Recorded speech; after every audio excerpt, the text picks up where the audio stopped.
అందరికీ నమస్కారం ఫ్రెండ్. నేను మీ బ్రదర్, మీ ఫ్రెండ్ దాసరి మల్లేష్ ఫ్రమ్ హైదరాబాద్ నుంచి.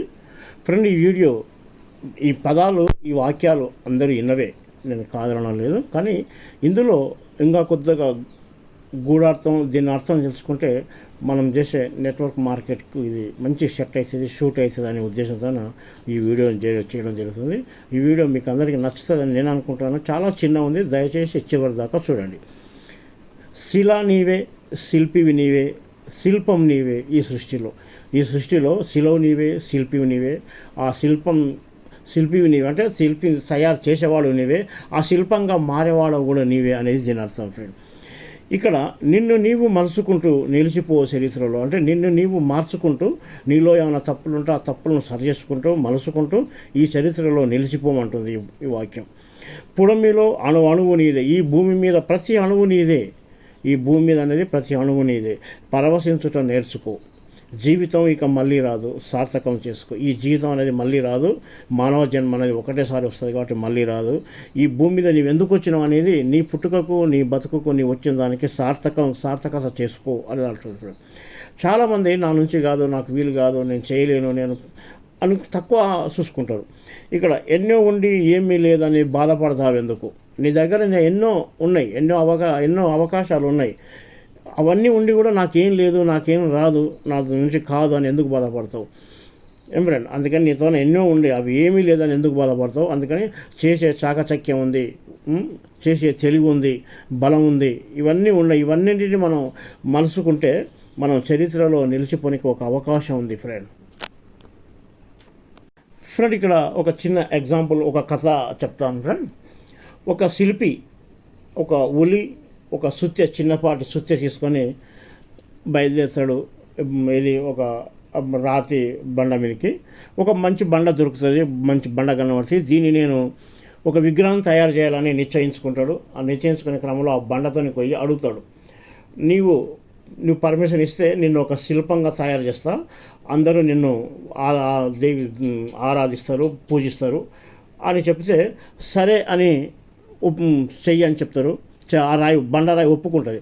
అయితే ఈ శిల్పి ఏదైతే సుత్యదెబ్బలు వేసే వరకు ఆ బండరాయికి సుత్యదెబ్బలు భరించే ఓపిక లేక అది పగిలిపోతే పలిగిపోయింది ఏంటంటే పనికి మాలింది కదా అని పక్కన పెడతాడు. పనికిరాదు కాబట్టి ఒక పక్కన పెడతాడు. ఇంకొక బండరాయి దగ్గరికి పోతాడు. ఆ బండరాయి అనిస్తే అది కూడా సరే కానీ నేను ఒప్పుకుంటానని కొడతాడు, చెప్తుంది. ఆ చెప్పినప్పుడు ఈ శిల్పి సుత్తితో నా దెబ్బలు కొట్టడం స్టార్ట్ అయింది ఫ్రెండ్.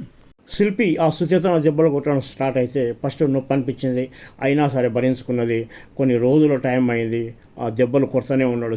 శిల్పంతోన, ఆ సుత్తితోన, శానంతోన తయారు చేసి లాస్ట్కి ఒక దేవతా విగ్రహాన్ని తయారు చేసిండు.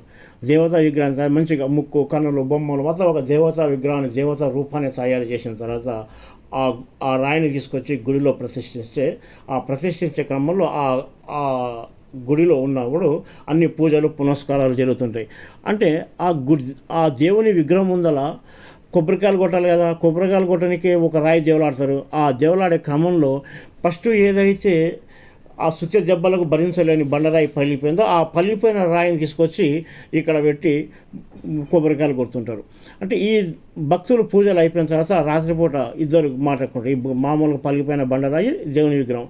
బండరాయి అడుగుతుంది, అరే నీకేమో పూజలు చేస్తున్నారు, నన్నేమో రోజు కొడుతున్నారు, కొబ్బరికాయలుతున్నారు, ఏంటి అంటే నీవు 2 దెబ్బలకే ఓపిక లేక పగిలిపోయినావు కాబట్టి నేను పనికిరావని పక్కన పెట్టిండు.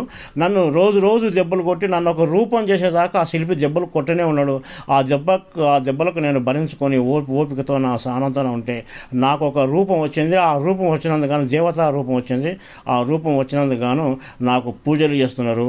నీకు ఓపిక లేదు కాబట్టి ఒకటే 2-3 దెబ్బలకే పలికిపోయినావు కాబట్టి నీ మీద కొబ్బరికాయలు కొడుతున్నారు అని చెప్పడం జరిగింది ఫ్రెండ్. ఓకే ఫ్రెండ్, అలాగే మనం చేసే ఈ వి బూస్ట్ ప్రోగ్రామ్ ఏదైతే ఉందో ఇందులో కూడా మనకు ఆటుపోట్లు ఎదురవుతాయి, నష్టాలు, కోపాలు, తాపాలు, అన్నీ ఎదురవుతాయి. ఇవన్నింటిని భరించుకొని నిలబడితేనే మనకు దేవతామూర్తి విగ్రహానికి ఎలా అయితే పూజలు జరుగుతున్నాయో మనకు కూడా రేపటి నాడు ఇందులో నిలబడి కష్టపడి పని చేసుకున్న వాళ్ళకు మంచిగా ఆదాయం రానికి అవకాశం ఉంది. అప్పుడు నీ చుట్టుపక్కల ఉన్న వాళ్ళు కూడా నీకు ఒక మంచి గౌరవం ఇస్తారు. మంచిగా అన్నిటికీ డబ్బు ఉంటే అన్ని దాని అంతలకు అదే గౌరవం అన్నీ వస్తాయి ఫ్రెండ్. అందుకని ఈ శిలవు నీవే, శిల్పివి నీవే. ఈ సృష్టిలో శిల్పాన్ని కూడా నీవే, కాబట్టి ఓపిక బట్టి భరించుకుంటూ ఓపిక బట్టి నిలబడితే నీకు పూజలు అనేది జరుగుతాయి, పూజలు అందుకోనికి నీకు అవకాశం ఉంటుంది ఫ్రెండ్. అందుకని ప్రతి ఒక్కరూ ఇప్పుడు కాయిన్ రేట్ తక్కువ ఉంది కదా, నేను ఎక్కువ ఉన్నప్పుడు కొనిపెట్టుకున్నాను, నాకు లాస్ అయింది కదా అని నీరసించకుండా ఓపికతోనే ఉండి, సహనంతోనే ఉండి, ధైర్యంతోనే ఉండి నిలబడితే రానున్న రోజుల్లో భవిష్యత్తు మనదే ఫ్రెండ్. అందుకని దయచేసి ఈ శిలలేక ఉండి శిల్పివి నీవే కావాలి. ఎందుకంటే నిన్ను నువ్వు మలుచుకోవాలి, ఇంకా దీని గురించి విభూషి గురించి ఇంకా తెలుసుకోవాలి. రోజుకు మన దగ్గర జూమ్ మీటింగ్ ఉంది, ఆ జూమ్ మీటింగ్ గురించి తెలుసుకోవాలి, మీ అప్లైన్ గురించి మీ అప్లైన్ ద్వారా తెలుసుకోవాలి నీకు తెలియని విషయాలు. అప్పుడు నీవు శిల్పివి నిన్ను నీవు మలుచుకుంటే నువ్వు ఒక శిలగా తయారవుతావు, అంటే దేవతా విగ్రహం లేక తయారవుతావు. కాబట్టి అప్పుడు నీకు పూజలు అందుతాయి. ఎప్పుడైతే నువ్వు నిలబడ్డ తర్వాత నీకు ఆదాయం వస్తుంది. ఆదాయం వచ్చినప్పుడు పూజలు అనేది వస్తుంది. పూజలు, పునస్కారాలు, గౌరవం, మంచి చెడ్డ మర్యాద. ఈ లోకంలో డబ్బుకే మర్యాద ఫ్రెండ్, డబ్బు లేకుంటే ఏదీ లేదు. కాబట్టి డబ్బు రావాలంటే కొన్ని రోజులు ఓపిక బట్టి పని చేయండి, టీమును పెంచుకోండి. మరి ఓపిక బట్టి పని ఉండండి అంటే అట్లా కదలకుండా ఎవరికి చెప్పకుండా ఉండకుండా టీమును కూడా పెంచుకోండి. టీమును పెంచుకుంటే నీకు టీం పెరుగుతుంది, దాని ద్వారా డబ్బులు వస్తుంది. డబ్బులు వచ్చినప్పుడు నీకు గౌరవం, పేరు, ప్రతిష్ట అన్నీ వస్తాయి. ఓకేనా ఫ్రెండ్? ఓకే ఫ్రెండ్, ఓపిక బట్టి శిలగా అంటే దేవతామూర్తి విగ్రహం లేక తయారవుతావా, ఓపిక లేక పగిలిపోయి రోజు కొబ్బరికాయలు కొట్టే రాయి లేక తయారవుతావు అనేది నీ మీద ఆధారపడింది. అందుకే నిన్ను నీవు మనసుకుంటే నీకంటూ ఒక చరిత్ర ఉంటుంది. ఈ భూమి మీదకి వచ్చినందుకు మనం ఎందుకోసం వచ్చినది ఆ సార్థకతను నెరవేర్చుకో.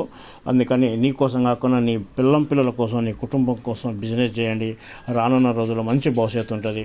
ఓకే ఫ్రెండ్, ఈ వీడియో కనుక మీకు నచ్చితే లైక్ చేయండి, షేర్ చేయండి, మీ ఫ్రెండ్స్కు షేర్ చేయండి. ఎందుకంటే మీకు నచ్చితే బాగుంది అనుకున్నప్పుడు మీతోనే ఉంచుకోకుండా ఈ విషయాన్ని మీ ఫ్రెండ్స్ కూడా షేర్ చేయండి, లైక్ చేయండి, నా ఈ ఛానల్ను సబ్స్క్రైబ్ చేయండి. Okay friends, thank you.